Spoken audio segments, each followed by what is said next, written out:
తర్వాత ఒక చిన్న కోరస్ పాడుకున్న తర్వాత మనం వాక్యంలోకి వెళదాం. ప్రార్థన చేయండి. మరి ఎందుకో నాకు వాక్యం అన్నప్పుడే త్వరగా పాటలు పాడేస్తారు, నాకు అప్పుడే లేట్ అవుతుంది. అందరికి మాత్రం 10:30-11 గంటల దాకా బాగానే ఉంటుంది, నాకు టెన్షన్ పెడుతున్నారు ఎప్పుడు. సరే, ఏదైనా సరే దేవుడు చూసుకుంటాడు. హల్లెలూయా. సరే, ముందుగా మనం యెషయా గ్రంథము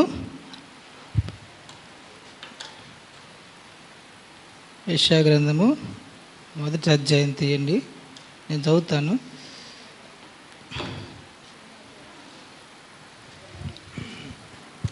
అందరు తీసారా? 568వ పేజీ. సరే, తీసిన వాళ్ళందరూ జాగ్రత్త చూడండి. 18వ వచనం నుంచి నేను చదువుతాను, జాగ్రత్త చూడండి. యెహోవా ఈ మాట సెలవిచ్చున్నాడు, రండి మన వివాదము తీర్చుకొందము. మీ పాపములు రక్తము వలె ఎర్రనివైనను అవి హిమము వలె తెల్లబడును, కెంపు వలె ఎర్రనివైనను అవి గొర్రెబొచ్చు వలె తెల్లనివగును. మీరు సమ్మతించి నా మాట వినిన యెడల మీరు భూమి యొక్క మంచి పదార్థములను అనుభవింతురు. ఈ మాటలను దేవుడు దీవించిన గాక. మీరందరూ కూడా ప్రార్థనాపూర్వకంగా ఉండాలి, నా కోసం ప్రార్థన చేయాలి. మరలా చెప్తున్నాను, దేవుడు నాకు ఇచ్చిన ఒక వాగ్దానం మీకు గుర్తుందో లేదో నాకు తెలియదు, కానీ నేను మొట్టమొదటిగా కృపా గుడారానికి వచ్చిన తర్వాత నాకు ఒక వాగ్దానం వచ్చింది. ఏందో తెలుసా మాట? నీవు ఏమి మాట్లాడవలసినది పరిశుద్ధాత్మ ఆ గడిలోనే బయలుపరచును. నా జీవితంలో దేవుడు నాకు ఇచ్చిన వాగ్దానం. నేను అందుకని ఎప్పుడు కూడా నాకు ఒక అర్ధగంట ముందో గంట ముందో దేవుడు నాకు వాక్యం బయలుపరిచేస్తే దాన్ని కొన్ని ప్రవక్త వర్తమానాల్లో కొన్ని మాటలు నాకు దేవుడు అందజేస్తేనే నేను ఇక్కడ నిలబడతాను తప్ప ఎవరి హృదయాలను ఎరుగో లేకపోతే ఎవరి గురించో నాకు మాట్లాడటం అనేది నాకు తెలియదు. నేను అలాగ ప్రిపేర్ కూడా చేసుకోలేను, నాకు రాదు అది. మరి ఎందుకో దేవుడు నాకు అలాగే ఇచ్చాడు. దాన్ని బట్టి దేవుడికి వందనాలు. మరి నిజంగా నన్ను సజీవుడిగా ఉంచి మరి ఏదేమైనా దేని నుంచైనా విడిపించగల దేవుడు నాకు ఉన్నాడని నమ్మకంతో మరి నేను ఆ నమ్మకాన్ని కలిగి ఉన్నప్పుడు దేవుడు గొప్ప జయం ఇచ్చాడు. అందుని బట్టి చాలా వందనాలు చెల్లిస్తున్నాను. ప్రార్థనాపూర్వకంగా ఉందాం. దేవునికి ప్రభువా, అమ్మ నిజంగా నిందలు అవమానాలు చివరికి మరణమే రావచ్చు కానీ ప్రభువా, దాన్ని జయించగల శక్తి నాకు లేదు కానీ ప్రభువా, నాలో ఉన్న నిత్య జీవించే నా దేవుడికి ఉందని ప్రభువా. మరి నిజంగా నిన్ను ఆశ్రయించినప్పుడు నన్ను విడిపించే దేవుడు అని ప్రభువా, నువ్వు శక్తి కలిగిన దేవుడు అని నీ వద్దకు వచ్చాను ప్రభువా.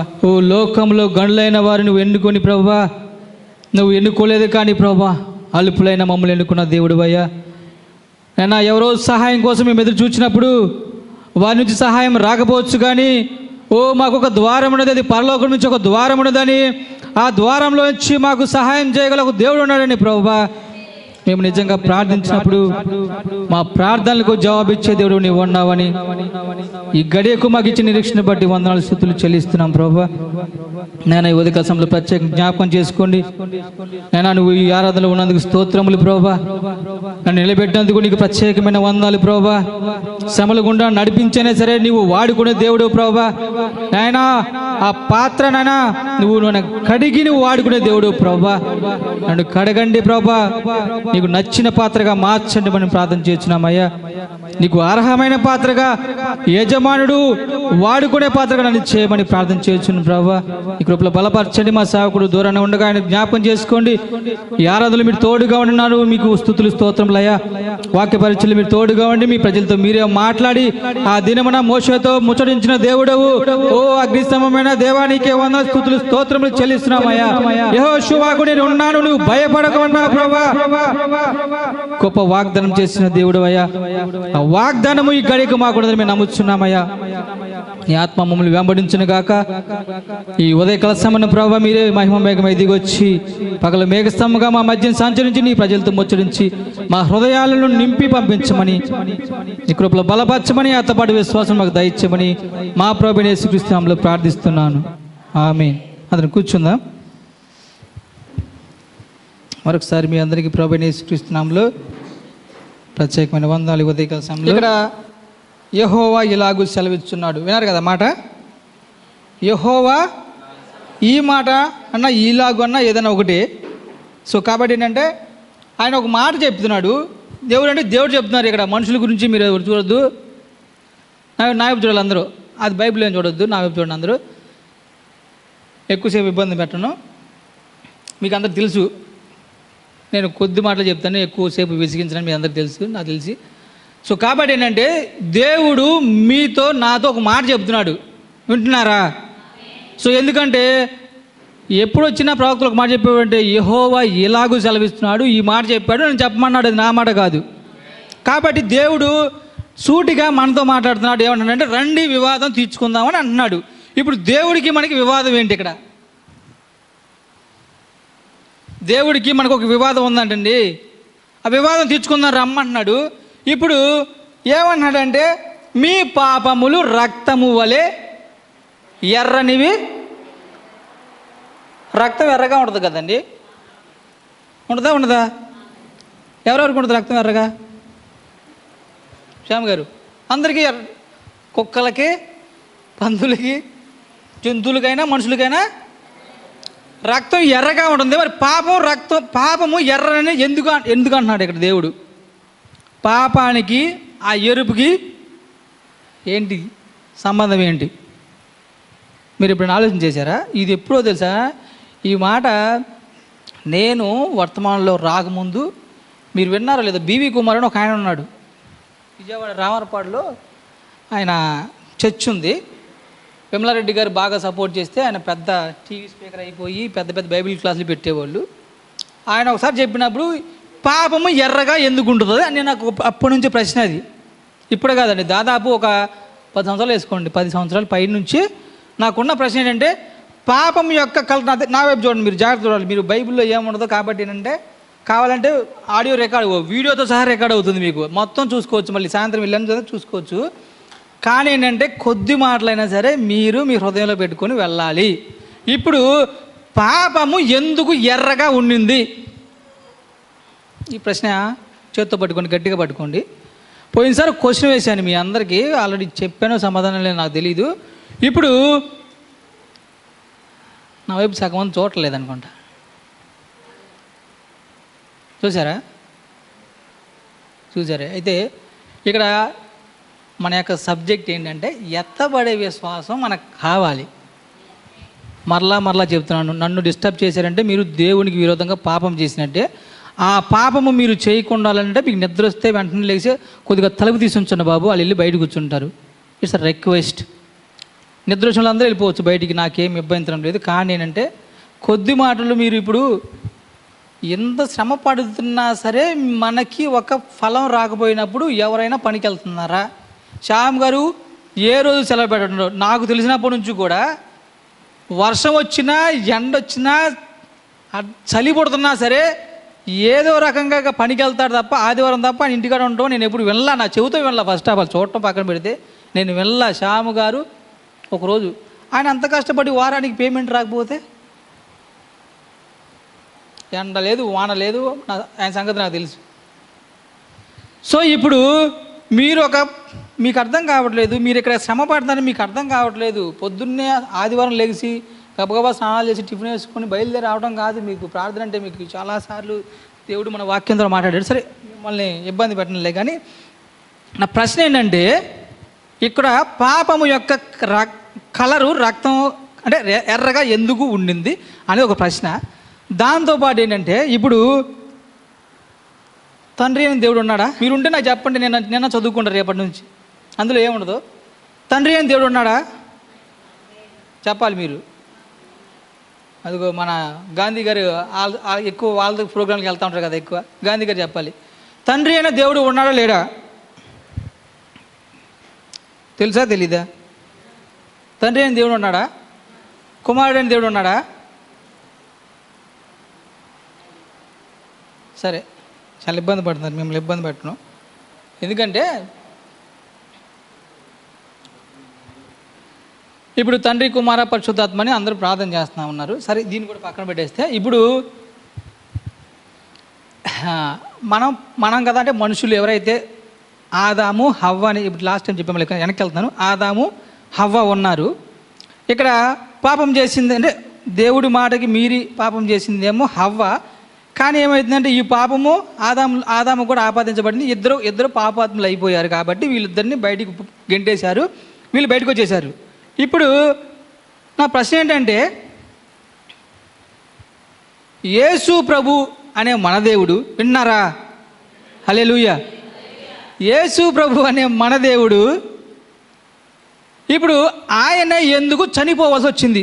ఈ ప్రశ్నకి నాకు సమాధానం కావాలి మీ నుంచి. నేను నందికొండలో చెప్పానాక మీకు గుర్తుందా?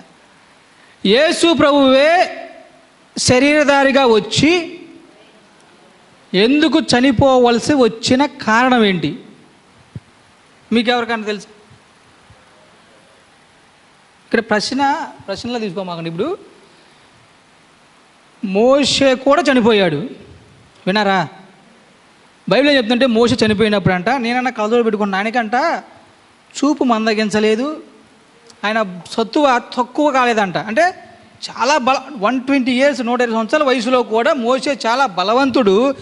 ఇప్పుడు అందరు రోగాలు చనిపోతున్నారు, కానీ అప్పుడు బలవంతుడు ఎలా చనిపోగలుగుతాడు? మరణం వచ్చిందంటే ఏదో కొన్ని లోపల ఏదో ఒక అవయవం చెడిపోతేనో కదా, అంతేనా కదా? ఇప్పుడు విచిత్రం చూస్తున్నారు నాకు వెళ్ళి. ఇప్పుడు అందరు హార్ట్ అటాక్ అంటారు కదా, అది హార్ట్ స్ట్రోక్ కాదు. అంటే మీకు లోపల గ్యాస్ పట్టేసి, ఆ గ్యాస్ ఏమవుతుందంటే ఒక్కసారి బ్లడ్ సర్క్యులేషన్ ఆపేయం కానీ వితిన్ సెకండ్స్ చచ్చిపోతారు మనుషులు. అది రక్తం ప్రసరణ వెళ్లకుండా అక్కడ గ్యాస్ స్టక్ అయిపోద్ది. ఇప్పుడు మీరు నీళ్ళు పోసినప్పుడు చూడండి, మధ్యలో వస్తుంది కదా, గ్యాస్ వస్తుంది కదా, పంపు కొడతారు కదండి, గాలి పంపు కొట్టారా? కొట్టేటప్పుడు నీళ్ళు ఎందుకు పోతాయి చెప్పండి?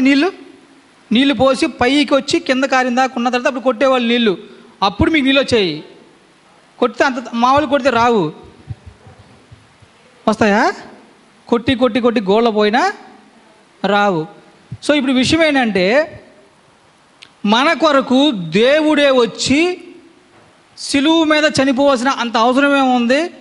ఇప్పుడు పాపం అనేది ఎలాగైనా తీయడానికి ఇప్పుడు ఆదాము హవ్వలు పాపం చేశారు. సరే, పాపం అంటే దేవుని అంటే ఏమంటారు, దేవుడి మాట వినకపోవడమే ఆజ్ఞాతిక్రమే పాపం. కాబట్టి ఒక మాట వినలేదు కాబట్టి ఏంటంటే వాళ్ళ పాపానికి ప్రతిహారంగా ఇప్పుడు సపోజ్ ఒక గొర్రె పిల్లని వధించేసేసి ఆ రక్తాన్ని ప్రోక్షించేసేవాళ్ళు. పాప క్షమాపణ అయిందా లేదా అక్కడ? సో ఇప్పుడు ఏమవచ్చు, ఇప్పుడు చాలామంది పరిశుద్ధులు ఉన్నారు, లేకపోతే దూతలు ఉన్నారు, ఎవరైనా రావచ్చు, ఆ కార్యం చేయొచ్చు లేదా చెప్పాలి. ఇప్పుడు మొన్న అంతకుముందు గురువారం ఒక వాక్యం చెప్పాను. నేను కొద్ది వెనక్కి వెళ్తాను, మీరు కంగారు పడమాకండి. ఏదేమైనా సరే మిమ్మల్ని తీసుకొచ్చి వాక్యం దగ్గర నిలబెట్టి ఒక సమాధానం ఇచ్చి పంపిస్తాను. లాస్ట్ టైం గురువారం నాయనమ్మ ఉన్నట్టుంది. అప్పుడు పౌలు ఆ విశ్వాసం, ఇప్పుడు ఒక మాట చదువుతాను వినండి, చదివిన తర్వాత మీకు ఇంకా మా నాయనమ్మ నవ్వుతుంది, ఏంటో గుర్తొచ్చింది అనుకుంటా ఆ రోజు. సరే, ఇక్కడ పౌలు గారు ఫిలిప్పులు రాసిన ఒక పత్రికలో పౌలు గారు ఒక మాట మాట్లాడుతున్నాడు. ఫిలిప్పులు రాసిన పత్రిక 2వ అధ్యాయంలో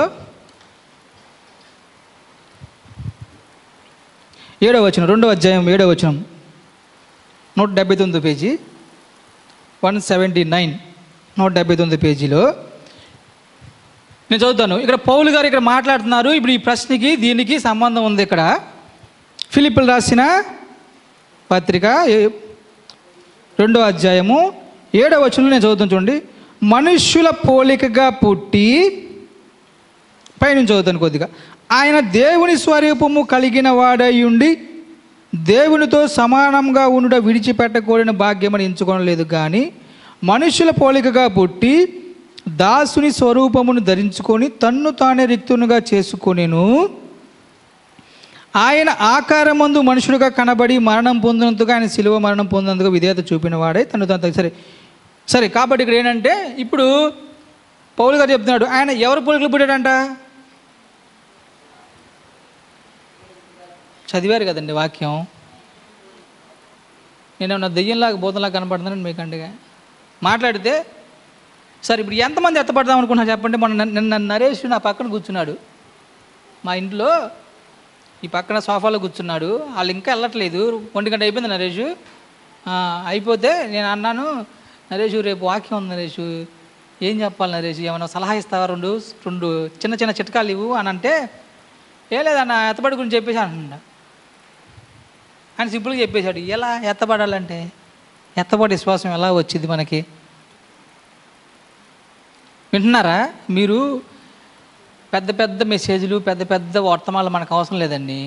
మీకు ఎత్తబడటానికి ఓ ప్రవక్త, ఓ కొటేషన్, ఒక మాట చెప్తాను అంతే, ఏమొద్దు. పెద్ద పెద్ద మీరు కష్టం కూడా పడాల్సిన పని లేదు దేవుడు మీకు ఎత్తబడటానికి. ఓకేనా?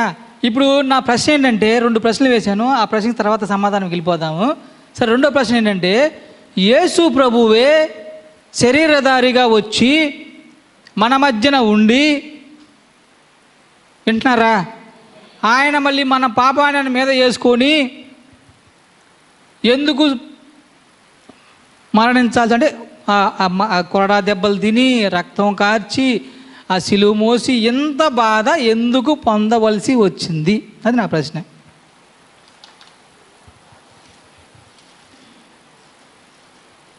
అది తెలిస్తే మీరు ఎక్కడికి వస్తుంటారా? చెప్పండి చెప్పండి టీచర్ గారు. Very good. మీకు పాకలపాటి జానిపేట గారు తెలుసా? మీకు పాకలపాటి జానిపేట గారు అంటే తెలుసా మీకు? విన్నారా పేరన్నా? సరే, మాట్లాడతా అయితే మీతో. సరే, ఎందుకంటే మా ఆయన టీచర్ కాబట్టి ఇంకా ఎక్కువ లోతుకి వెళ్ళిద్దాం అనుకుంటున్నాను అంతే. ఇప్పుడు మళ్ళీ చెప్తున్నానండి, జాగ్రత్తగానండి. మీరు ఈ ఒక్క మాట పట్టుకుని వెళ్తే సరిపోద్దండి, చాలు. మీరు పెద్ద పెద్ద మెసేజ్లు, పుస్తకాలను రాసుకోవడం లేదు. జాగ్రత్తగా అండి. యేసు ప్రభువే శరీరం ధరించి వచ్చి చనిపోవాల్సినంత అవసరం అయితే లేదు. ఎందుకు చెప్తున్నానంటే, ఇప్పుడు ఆ రోజున ఇప్పుడు వాక్యం చెప్పినప్పుడు మొన్న చెప్పాను కదా, ఇప్పుడు పౌలు గారు అంత విశ్వాసము, ఎక్కడికి వెళ్ళిపోతుంది నాకు, అంత విశ్వాసం పౌలు గారిలోకి ఎలా వచ్చింది?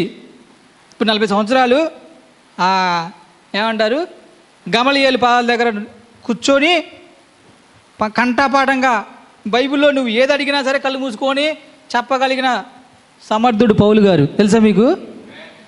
బైబిల్లో ఏ పని చేస్తే ఏ శిక్ష అనేది ఆయనకి పిన్ టు పిన్ మొత్తం తెలుసు.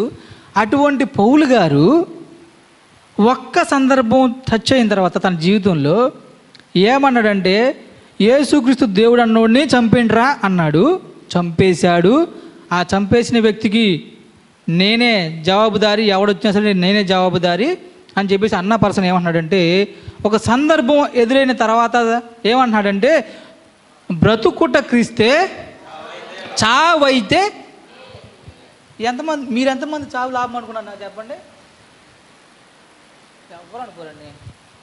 అన్ని ఒట్టి మాటలే కానీ మనం ఎవరు కూడా క్రీస్తు కోసం చనిపోవడం ఎవరు లాభమని ఎవరు కూడా ఎంత పార్షల్ చేసినా సరే, మీరు గనక నిజమైన యేసుక్రీస్తు భక్తులు అయితే కనుక ఇక్కడ ఊరేసుకుని చచ్చిపోమంటే ఒక్కరు కూడా చచ్చిపోరు నాకు తెలిసి.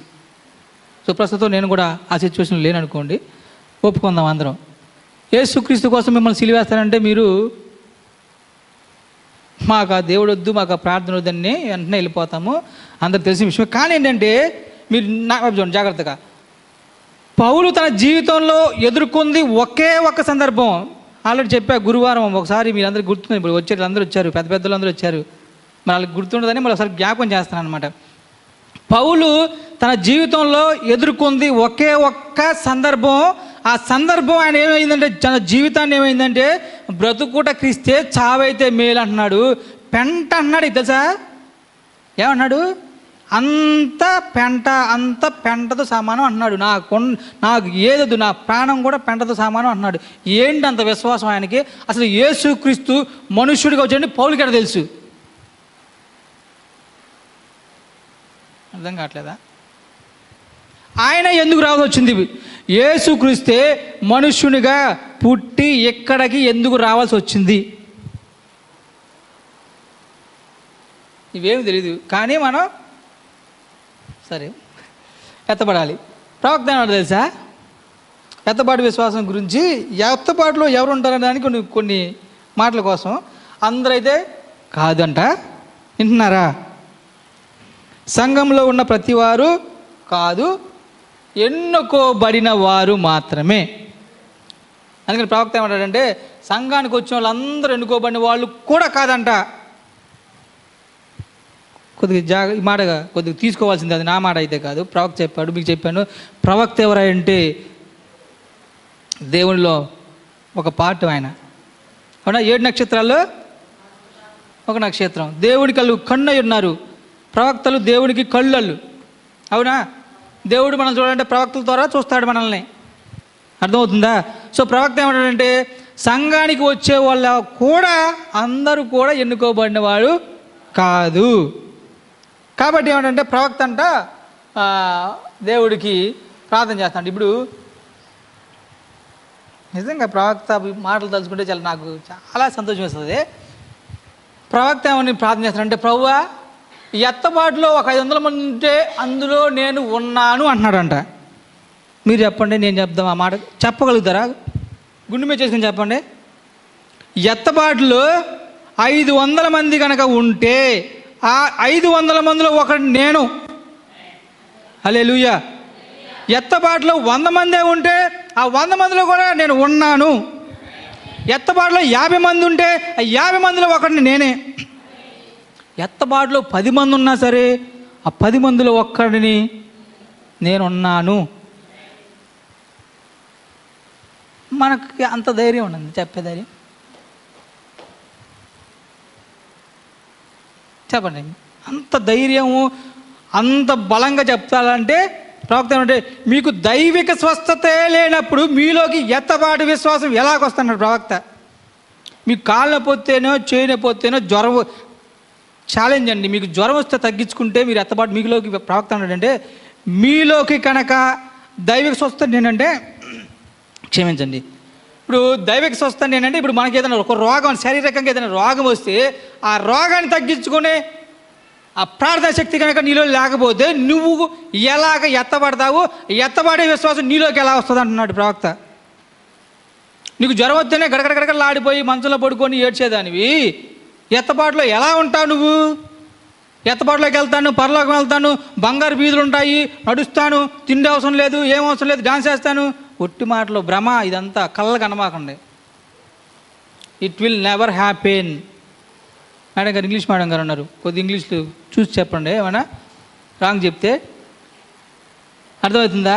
అది ఎన్నటికీ జరగదు. మీకు ఏదన్నా ప్రాబ్లం వస్తేనే మీరు తగ్గించుకోలేని విశ్వాసం మీలో లేకపోతే ఎవరో వచ్చి ప్రార్థన చేయాలని అంటే మీరు ఎత్తబాటులో ఎట్టి పరిస్థితుల్లో ఉండని దైవిక స్వస్థతనే మీరు కలిగి లేనప్పుడు మీలో ఎత్తబాటు విశ్వాసం లేదంటున్నాడు ప్రవక్త.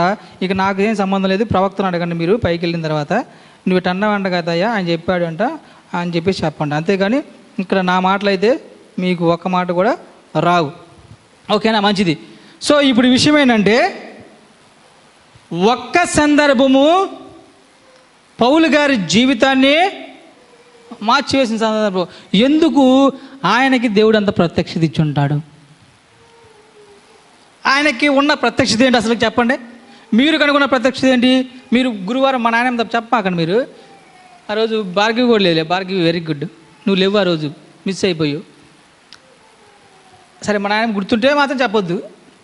మీరు గుర్తున్న వాళ్ళు ఆ రోజు 10 మందే వచ్చారు. ఎంతమంది గుర్తుందని చెప్తాను. అందుకని నేను జస్ట్ ఒక పరీక్ష కోసం అడుగుతున్నాను, అంతేం లేదు, మేము ఇబ్బంది పట్టను. చెప్తాను. ఒక సందర్భంలోనే తన జీవితం మొత్తాన్ని మార్చేసిన సందర్భం. ఆ పర్సన్ వచ్చిన దగ్గర నుంచి ఏమన్నాడు తెలుసా? యేసుక్రీస్తు అంట నిన్న నేడు నిరంతరం. ఈయన ఎక్కడ చూశాడు? యేసుక్రీస్తుని ఈయన ఎక్కడ చూశాడండి? పౌలు గారు ఎక్కడ చూశాడు? సౌలుగా ఉన్నప్పుడు చూశాడా? ఏమంటున్నాడు? యెహోవా దేవుడు, యేసుక్రీస్తు దేవుడు కాదు, యేసుక్రీస్తు దేవుడు అన్న వాళ్ళని తీసుకొచ్చి చంపేయండి అని అంటున్నాడు. కానీ ఒక్క సందర్భంలోనే దమస్కు మార్గంలో ఒక సందర్భానికి ఎదురైంది. ఆ సందర్భం ఆయన ఏం చేసిందంటే ఎక్కడ తీసుకెళ్ళిపోయిందంటే తీసుకెళ్ళిపోయింది. ఇప్పుడు అంత అసలు అక్కడ ఏం జరిగింది అనేది మీరు నాకు చెప్పాలి.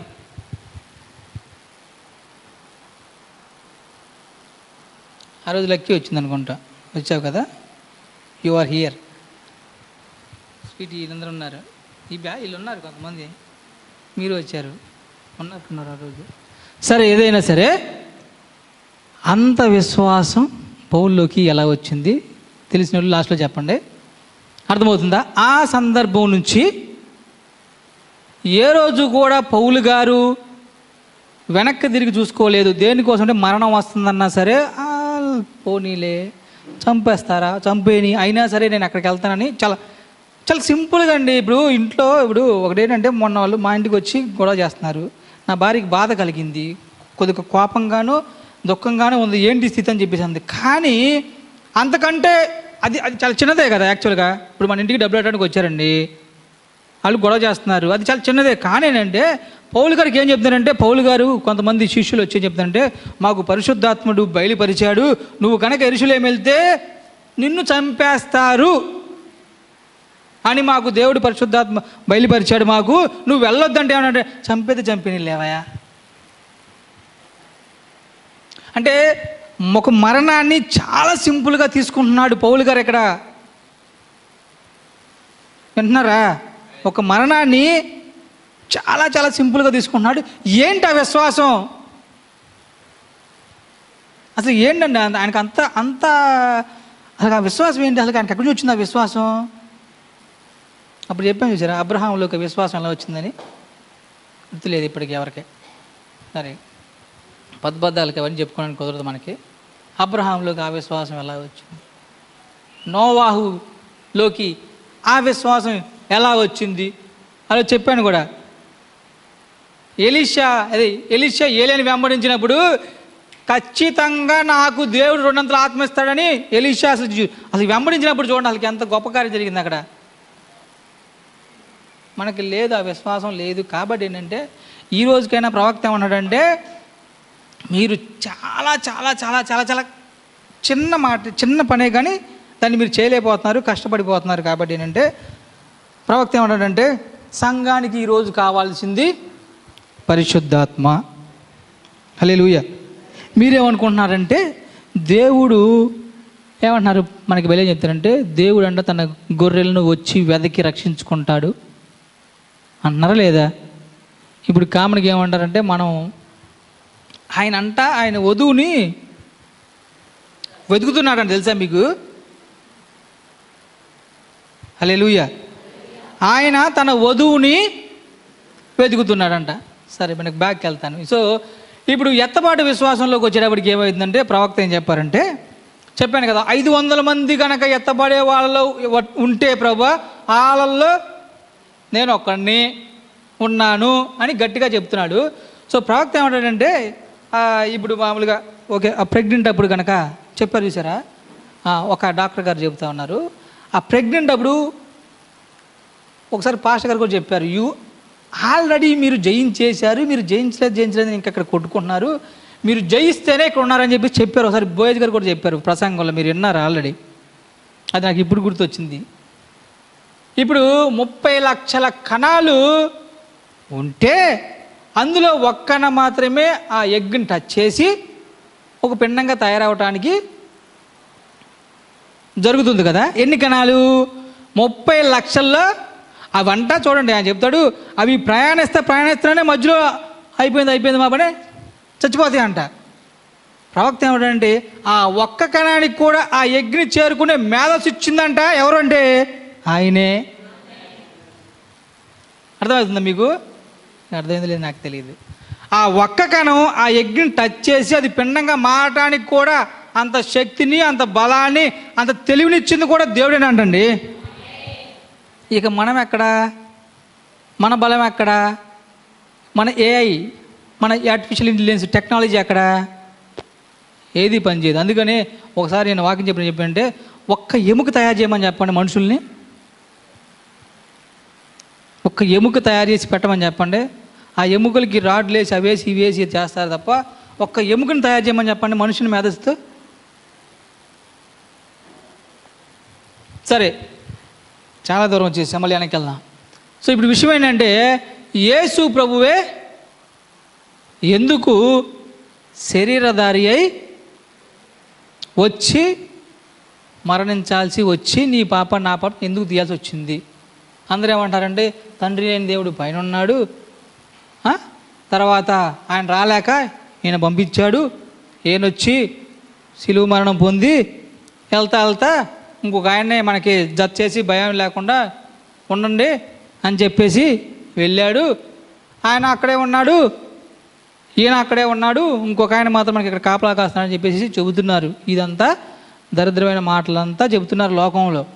కానీ ఇప్పుడు పౌలు ఏం చెప్తున్నాడంటే, వింటున్నారా, ఆ త్రోవలో ఉన్న పౌలు ఒక సందర్భంలో టచ్ అయిపోయిన తర్వాత ఏం చెప్తున్నాడంటే,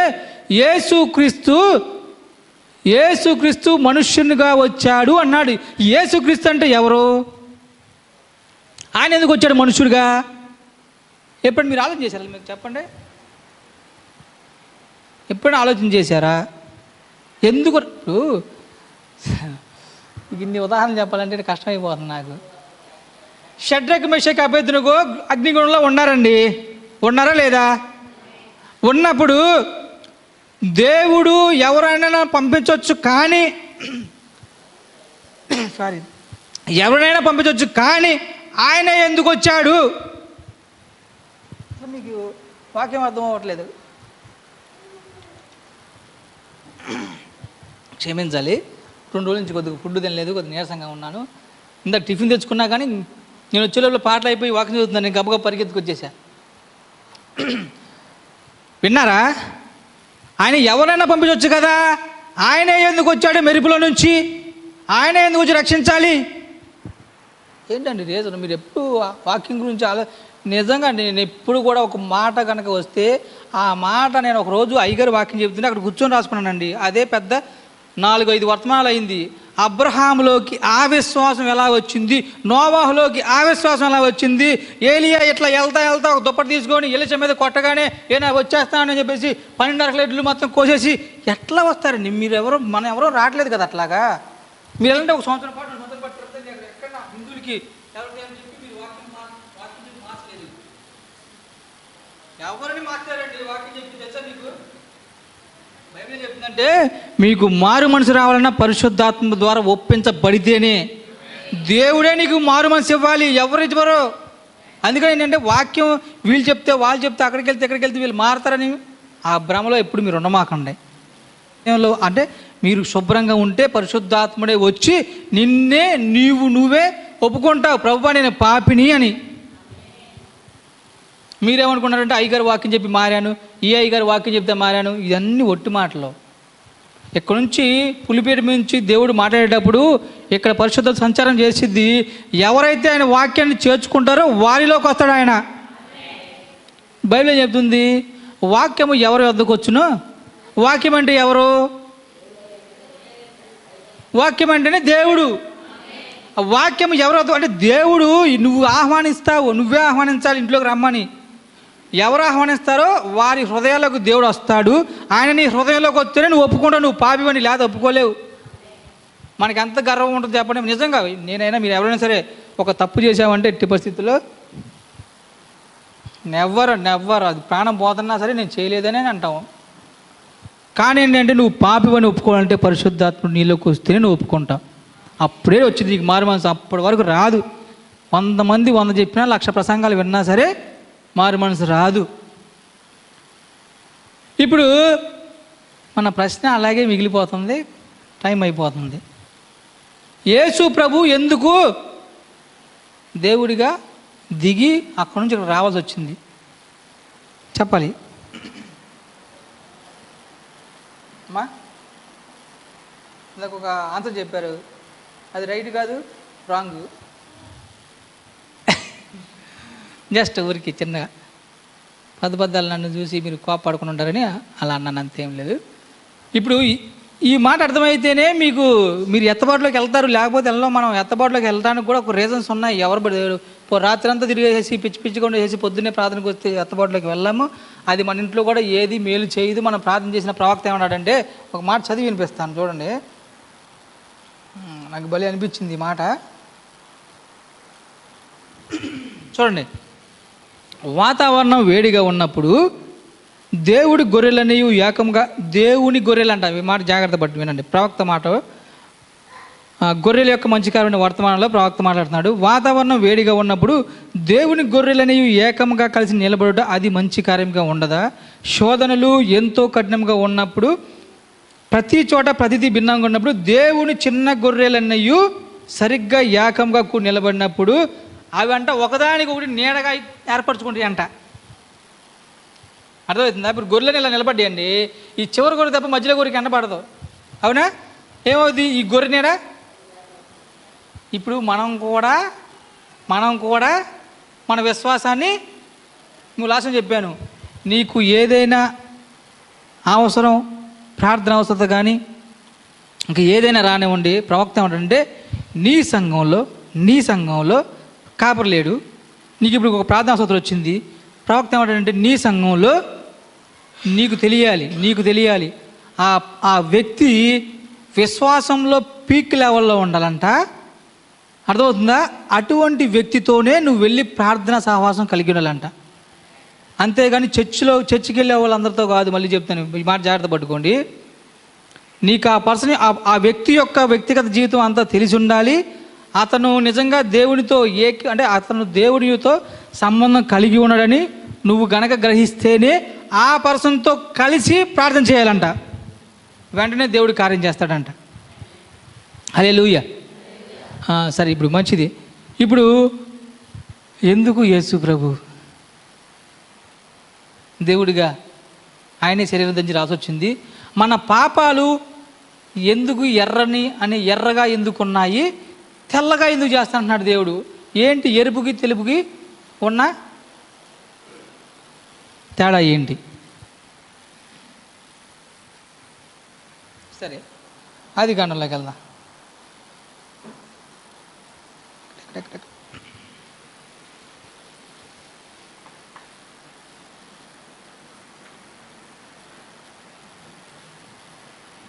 తీసారా?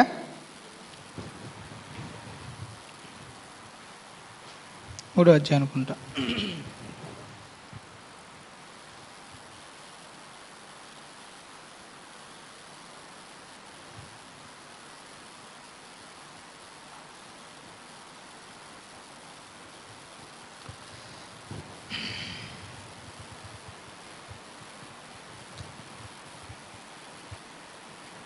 ఇక్కడ ఒక నిమిషం.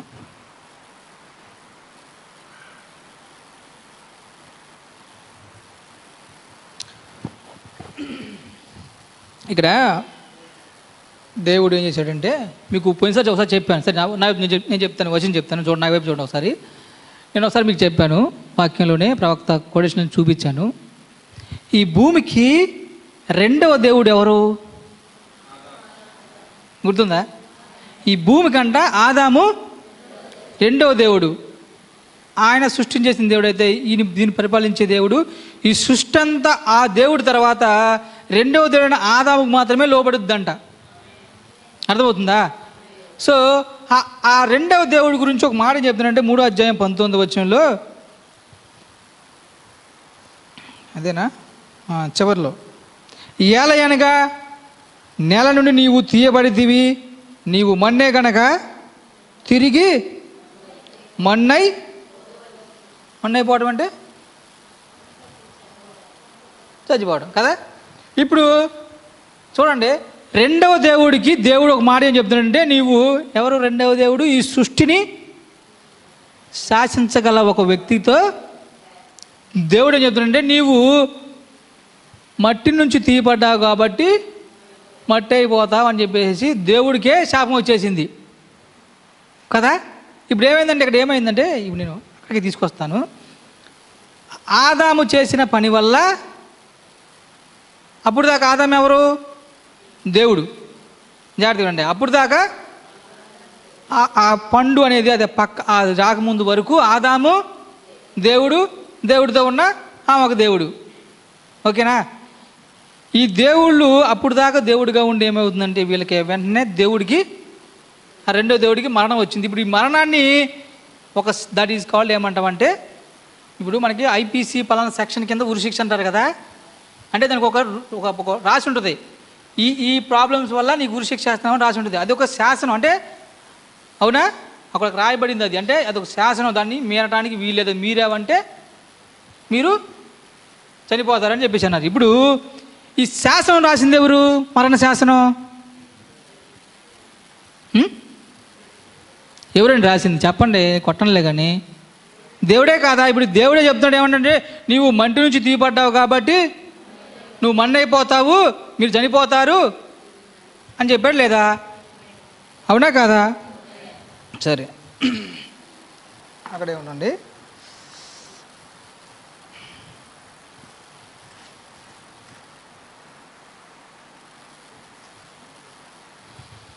హెబ్రీ పత్రిక రండి, చూపిస్తాలే కానీ కొద్దిసేపు సస్పెన్స్ పెడతాం. ఎలాగా మీరు ఎంతగా వాక్యం కోసం ఎంత ఎంత ఏమంటారు దాన్ని ఆశ కలిగి ఉన్నారు.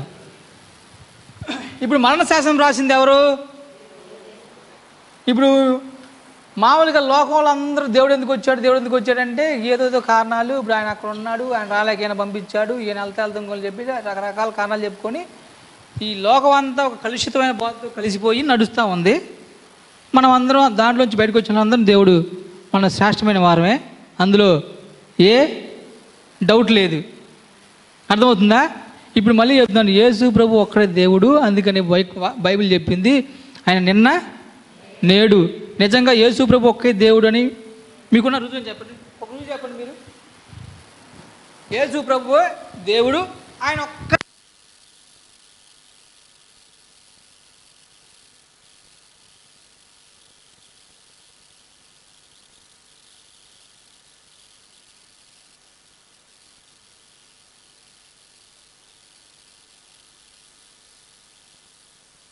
యేసుక్రీస్తు దేవుడు అంటే వచ్చారా లేదా? మరి మీరు రుజువు లేకుండా ఎలా వస్తున్నారు ప్రార్థనకి? యేసుక్రీస్తే దేవుడు అని మీరు ఎలా రుజువు అయ్యేది? ప్రార్థన చేస్తే స్వస్థపరిచినట్టు యేసు ప్రభు మీకెవరు చెప్పారు? మీకేదో రోగం వచ్చింది, తగ్గింది, ప్రార్థనకు వచ్చారు.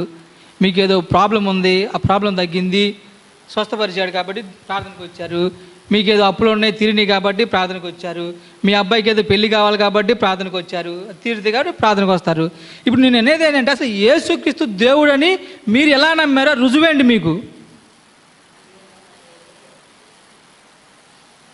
లేదు.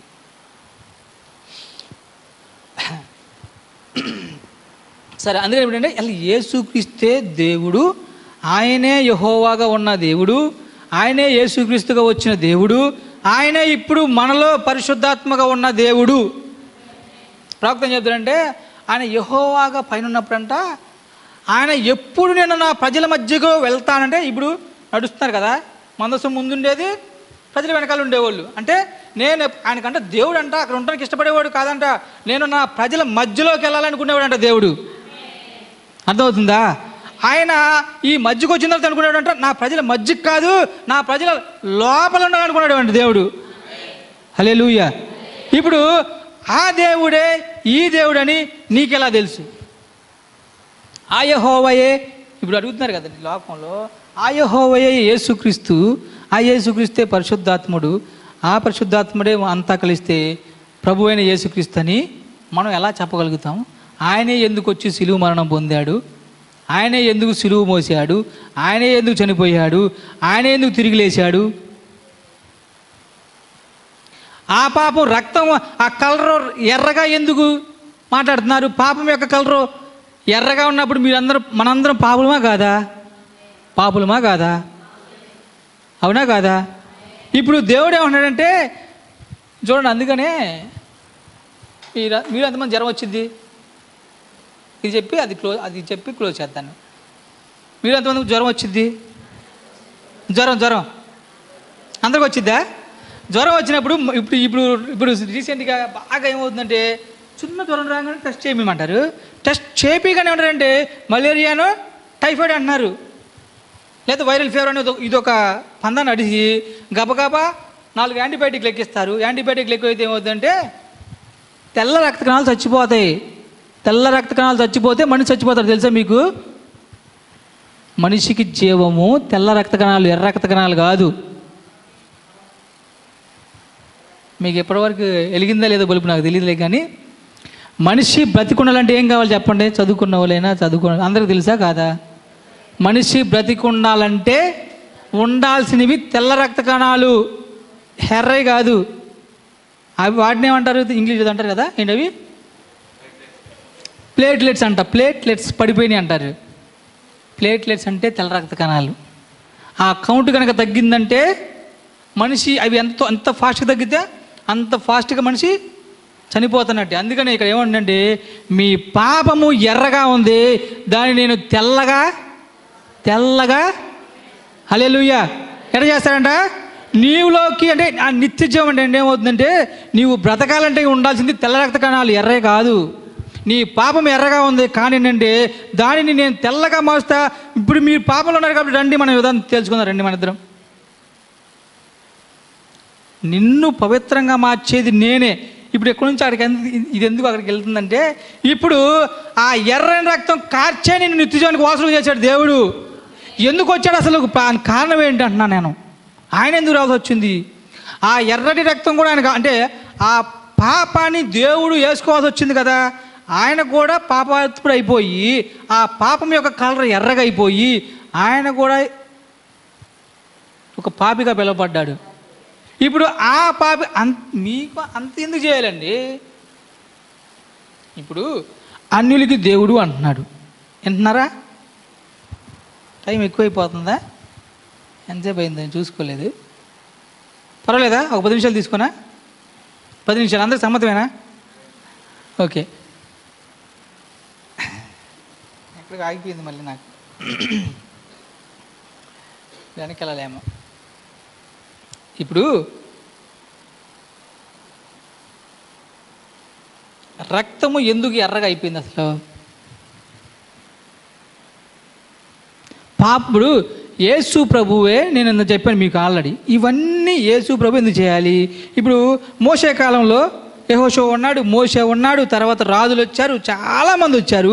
ఇప్పుడు దేవుడు ఏమన్నాడు? ఇప్పుడు అందరూ ఏమంటారంటే అన్యులకు దేవుడు, అన్యులకు కూడా దేవుడే, అందరికీ దేవుడే, యేసుక్రీస్తు అందరికీ దేవుడు అంటున్నారు. కానీ అప్పుడు కూడా దేవుడే ఆయన కాదండి, అవునా కాదా? యేసుక్రీస్తు నిన్న నేడు నిరంతరము ఏకరీతిగా ఉన్నాడు. అప్పుడు దేవుడే, ఇప్పుడు దేవుడే. కానీ ఏమన్నాడంటే ఇప్పుడు ఆయన ఎప్పుడు కూడా పాపుల్ని ప్రేమించే దేవుడే, అవునా కాదా? ఆయన అప్పుడున్నా ఇప్పుడున్నా ఎప్పుడైనా సరే ఆయన పాపుల్ని ప్రేమించే దేవుడే. ఆయన బైబిల్ చెప్తుంటే ఆయన పాపుల కోసమే వచ్చాడంటండి, అవునా కదా? ఇప్పుడు పాపుల కోసం వచ్చిన దేవుడు ఏమన్నాడంటే బాయ్ యెహోషువ నువ్వు దాన్ని స్వాధీనపరుచుకో, కానీ అక్కడ చిన్న బిడ్డ కూడా బతకడానికి వీల్లేదు అంటున్నారా? ఒక చిన్న బిడ్డని కాదు కదా, కనీసం పశువును కూడా మీరు బతకనివ్వద్దు అన్న దేవుడు ఇప్పుడు ఎట్లా వస్తాడు మన కోసం? అంత ప్రేమ ఏమిటి మన మీద? అప్పుడోళ్ళే గొప్పవాళ్ళండి మనకంటే, అప్పుడోళ్ళే భక్తి పరులు, అప్పుడోళ్ళే మంచోళ్ళు, ఇప్పుడోళ్ళే మంచోళ్ళు ఏం కాదు. అంత మంచోళ్ళని వదిలిపెట్టి ఇంత దరిద్రుల కోసం దేవుడు వచ్చి ఇక్కడ సిలువ మరణం చనిపోవాల్సిన అంత అవసరం ఏంటి?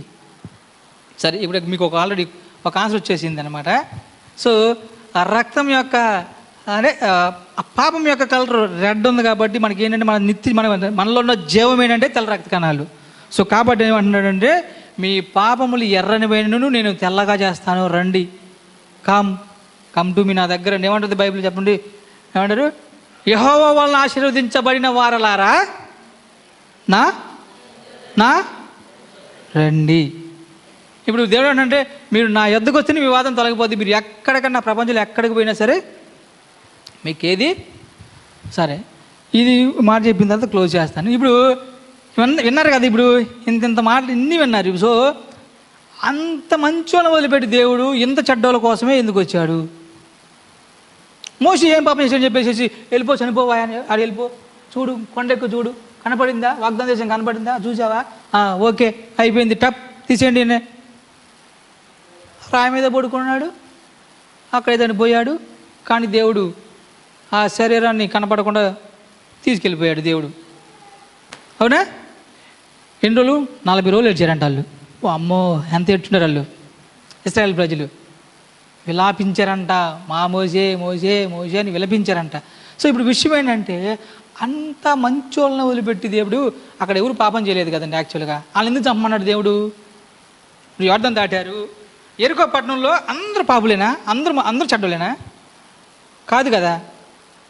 ఎరుకో పట్టణాన్ని స్వాధీనపరుచుకున్నప్పుడు అందులో కూడా కొంతమంది మంచులు ఉంటారు కదా, చిన్నపిల్లలకి ఏం తెలిసి చెప్పండి. కానీ దేవుడు ఏంటంటే ఒక్క డెక్కను కూడా వద్దు, అందరిని చంపేయండి, వాళ్ళు ఏమైనా ఉంటే కాల్ చేయండి, అంత కఠినంగా ఉన్న దేవుడు ఎందుకు వచ్చాడండి భూమి మీదకి? నువ్వేం చేసావని, నేనేం చేశానని వచ్చాడు దేవుడు. వాళ్ళకంటే గొప్ప కార్యాలు మనం ఏం చేయలేదు. నిజంగా ఆ రహాబను వేష గురించి నేను తలుచుకున్నప్పుడు ఎప్పుడు నా జీవితంలో ఆ మాట అలా గుర్తుండిపోయింది. అవంటుంది, మీ దేవుడు మీకు అలా చేశాడని నేను తలుచుకున్నప్పుడు చెప్పాను సరే. ఒకసారి శ్యామ్ గారు చెప్పారు మాట, మీ దేవుడు ఆ దేశాన్ని మీకు ఇచ్చేశాడని నాకు తెలుసు అని ఇంగ్లీష్ బైబిల్లో ఉంది. తెలుగులోనేమో మీకు ఇస్తాడని చెప్పేసి అందుకని ఇక్కడ ప్రవక్త ఏం చెప్తాడంటే, చెప్తా ముందుకెళ్ళిపోతున్నాను. నేను చదివాను ఫిలిప్పీ రాసిన పత్రికలో. ఇక్కడ ఏముందంటే, ఆయన దేవునితో సమానంగా ఎంచబడటానికి భాగ్యం కాదని అన్నది. కానీ ఇంగ్లీష్ బైబిల్ ఏముందంటే, అది దొంగిలించడానికి అంటే అది దొంగిలించేది కూడా కాదంట. అంటే దైవత్వం దొంగిలిస్తారండి ఎవరైనా? అర్థమవుతుందా? దైవత్వం ఎక్కడి నుంచి కొనుక్కొచ్చుకుంటే దొంగతనం చేస్తూ వచ్చేది కాదు. ఇక్కడ ప్రవక్త ఏమన్నాడంటే, ఆయనే దేవుడు, ఆయనే శరీరం ధరించుకొని వచ్చాడు. ఎందుకు వచ్చాడు? సరే, ఎబ్రి పత్రిక తీసే ఉంచారా? మా మేడంకి టెన్షన్ వస్తుంది అనుకుంటా. చెప్పాయా పో గంట నుంచి ఎందుకు వచ్చాడు వాళ్ళని చంపుతున్నావు అనుకుంటాడు. అమ్మా సరే, ఎబ్రి పత్రిక తిండి ఒకసారి. ఎబ్రిల్ రాసిన పత్రిక 9వ అధ్యాయము. అమ్మా మాధవి గారు, నీకు చెప్పాగా, నువ్వు టీవీ రెఫరెన్స్ ఎంతసేపు లాస్ట్ అని చెప్పా, మర్చిపోయారు. ఆ రోజు కూడా మా అత్తగారిది సోమవారం కార్యక్రమం పెట్టాము. శుక్రవారం నందిగాంలో ప్రేయరు, ఆదివారమే మళ్ళీ ఇక్కడ ఇచ్చారు. ఆ రోజు ఇలాగే టెన్షన్ అయిపోయింది. సో ఆ రోజు అక్కడ చిన్న మాట చెప్పాను అనమాట. అక్కడ ఎందుకంటే వాళ్ళందరూ అన్యులు కదా, వాళ్ళందరికీ క్లారిఫికేషన్ కోసం ఆ మాట చెప్పాను. మీరున్నారు అనుకుంటే శ్యామ్ గారు, ఆ రోజు మీరు లేరు ఆ రోజు. సరే, 9వ అధ్యాయము 16వ వచనం చదవండి. మీరు చదవండి, ఇప్పుడు చదవాలి ఒకళ్ళు చక్క.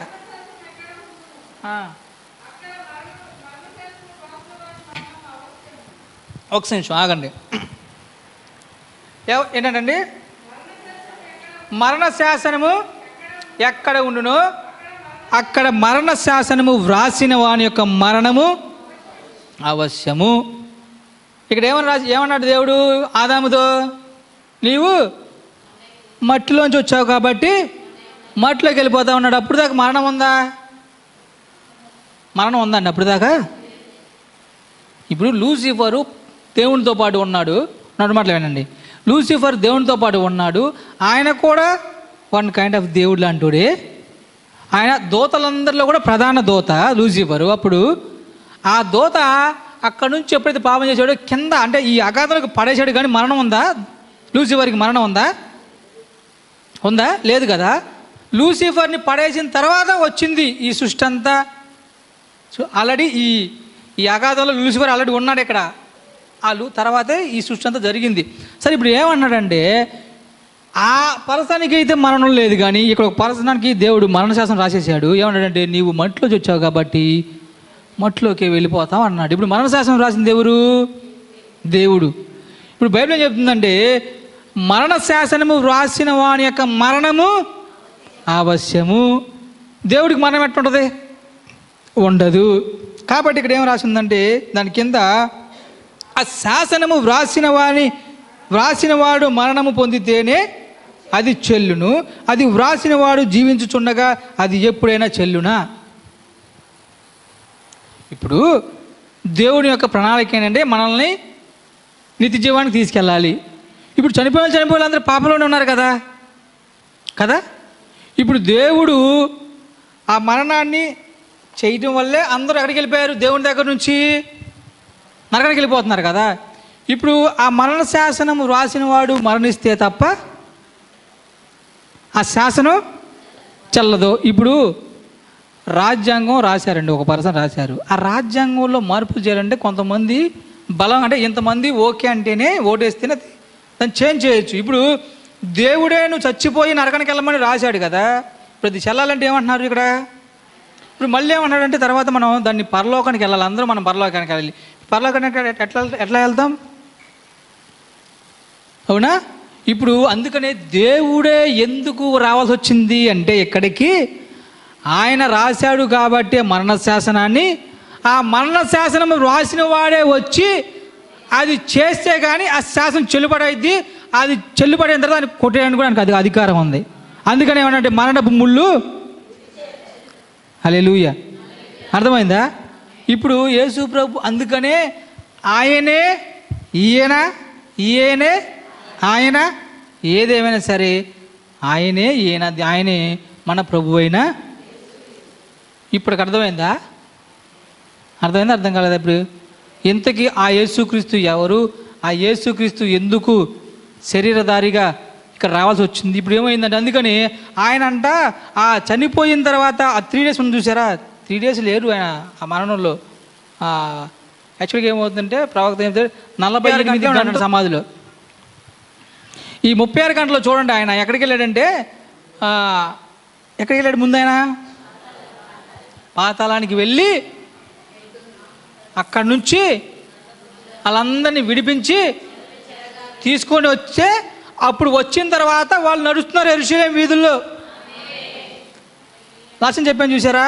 మీరు వినకపోయి మీరు చూడలేకపోయినా వింటారు.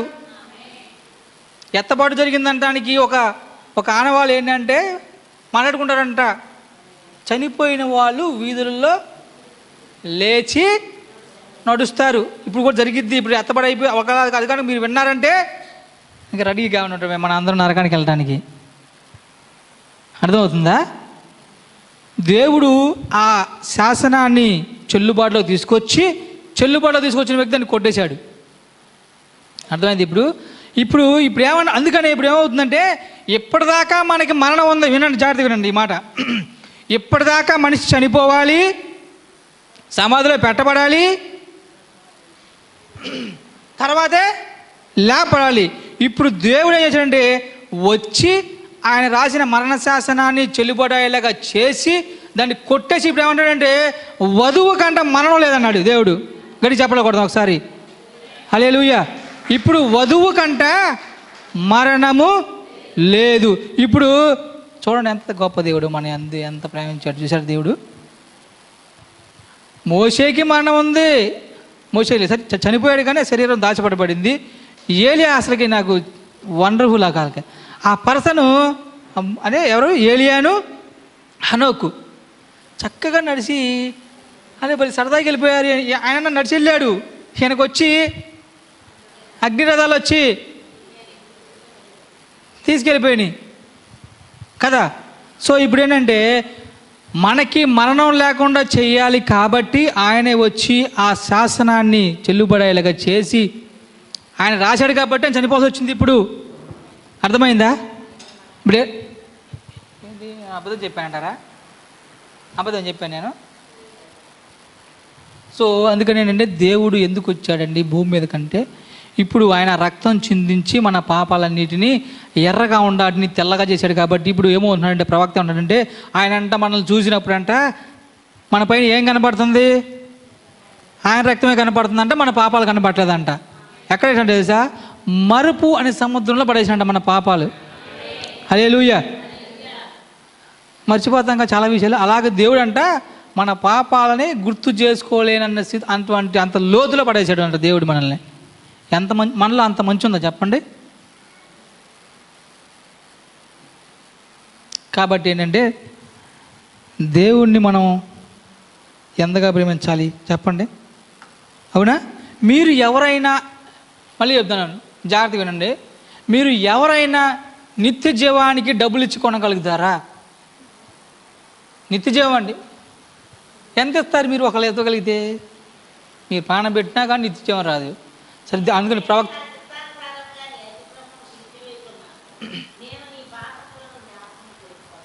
ఆమేన్. అందుకని ప్రవక్త ఏమన్నాడంటే మీకు నిత్య జీవం అంటే ఎలా వస్తుందంటే రోకలు లేకుండా వెళ్ళలేకుండా వస్తుంది. కాబట్టి ఏంటంటే మీరు ఆయనకి కనీసం టీ పొట్లం కూడా డబ్బులు లేకుండా ఎవరెవరో నువ్వు ఈరోజు ఈ ఊర్లో తిరుగు, ఆయన నువ్వు మంచి బెస్ట్ ఫ్రెండ్స్ అయినా కానీ అప్పు పెడతారు కానీ అప్పు కట్టాలి. అవునా కదా? అప్పు పెడతారు కానీ డబ్బులు ఇవ్వాల్సిందే ఏ రోజుకైనా సరే. కానీ ఇక్కడ ఏమవుతుందంటే నీవు ఏమి చెయ్యకపోయినా సరే, నువ్వు ఏమి వెల చెల్లించకపోయినా సరే దేవుడు నీకేమిస్తున్నాడంటే నిత్య జీవము నీకు ఇస్తానని చెప్పేసి అన్నాడు. సరే, ఈ మాట నాకు తర్వాత చెప్పండి. పౌలులోకి అంత విశ్వాసం ఎలాగా వచ్చింది? ఓకేనా? కాబట్టి ఏంటంటే దేవుడు, అందుకని మళ్ళీ చెప్తున్నాను, లాస్ట్ మాట చెప్తున్నాను, ముగిస్తాను. దేవుడు ఏమంటే, నీలో గనక దైవిక స్వస్థతనే నువ్వు అంటే ఈ శరీరాన్ని నువ్వు స్వస్థపరుచుకోలేకపోతే నీలోకి ఎత్తబాటు విశ్వాసం ఎలా వస్తుంది? నువ్వు ఎలా ఎత్తబడతావు? కాబట్టి అంటే నీకు ముందు నీలో ఉండాల్సిందంటే దైవిక స్వస్థత నీలో ఉండాలి.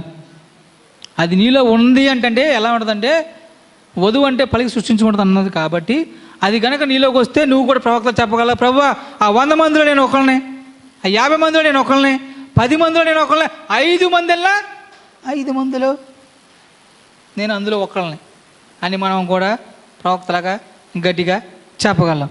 ఈ కొద్ది వాక్యాలు దేవుడు దీవించిన గాక. అందరం కళ్ళు మూసుకుందాం, ప్రార్థన చేద్దాం. పోరాడుటకు నా బలము చాలక నీ పాదాలపై ఒరిగినానయ్యా, ఒదిగిపోతానయ్యా. ప్రైజ్ లార్డ్, హల్లెలూయా. నా జీవితానికి యజమానుడా నిన్ను మాత్రమే కొలుతునేసయ్యా. నా జీవితానికి యజమానుడా నిన్ను మాత్రమే కొలుతునేసయ్యా. నిత్య మహిమలో నిన్ను చూచే వరకు నా స్తుతి యాగము ఆపనేసయ్యా. నిత్య మహిమలో నిన్ను చూచే వరకు నా స్తుతి యాగము ఆపనేసయ్యా. నా జీవితానికి యజమానుడా నిన్ను నేను కొలుతునేసయ్యా. కన్నీటిలోయా వేదనల ఛాయ లోకపు మాయాని తాళలేనయా. కన్నీటిలోయా వేదనల ఛాయ లోకపు మాయాని తాళలేనయా. అరచేతిలో చెక్కుకున్నవాడా, అరచేతిలో చెక్కుకున్నవాడా, ఈ జీవితము నీదేనయ్యా, నీ వాడనేసయ్యా. ఈ జీవితము నీదేనయ్యా, నీ వాడనేసయ్యా. నా జీవితానికి యజమానుడా నిన్ను నేను కొలుతునేసయ్యా. పోరాడుటకు నా బలము చాలక, పోరాడుటకు నా వల్ల కాక, పోరాడుటకు నా బలము చాలక, పోరాడుటకు నా వల్ల కాక నీ పాదాలపై ఒరిగినానయ్యా, ఒదిగిపోతానయ్యా. నీ పాదాలపై ఒరిగినానయ్యా, ఒదిగిపోతానయ్యా. నా జీవితానికి యజమానుడా నిన్ను నేను కొలుతునేసయ్యా. అందరం కళ్ళు మూసుకున్నాం ఒకసారి చిన్న అందరం దేవుడికి చెప్దాం. మరి నా జీవితానికి యజమానుడు నీవే ప్రభువా. మరి నిజంగా నేను శ్రమల గుండా ప్రయాణం చేసిన ప్రభువా, మరి నిజంగా నన్ను విడిపించగల దేవుడు నీవే అని ప్రభువా. మరి నీ వద్దకు వచ్చినప్పుడు నువ్వు నాకు సహాయం చేసిన దేవుడు అని చెప్దాం. హల్లెలూయా, హల్లెలూయా. గుండె జారిపోయే నిందలెన్నో, ఆత్మీయులతో అవమానాలెన్నో. గుండె జారిపోయే నిందలెన్నో, ఆత్మీయులతో అవమానాలెన్నో. పోరాడుటకు నా బలము చాలక పోరాడుటకు నా వల్ల కాక పోరాడుటకు నా బలము చాలక పోరాడుటకు నా వల్ల కాక నీ పాదాలపై ఒరిగినానయ్యా ఒదిగిపోతానయ్యా నీ పాదాలపై ఒరిగినానయ్యా ఒదిగిపోతానయ్యా అందరం చెప్దాం నీ పాదాలపై ఒరిగినానయ్యా ఒదిగిపోతానయ్యా నా జీవితానికి యజమానుడా నిన్ను నేను కొలుతునేసయ్యా నా జీవితానికి యజమానుడా నిన్ను నేను కొలుతునేసయ్యా ప్రార్థన పూర్వకంగా మనందరం కళ్ళు మూసుకుందాం.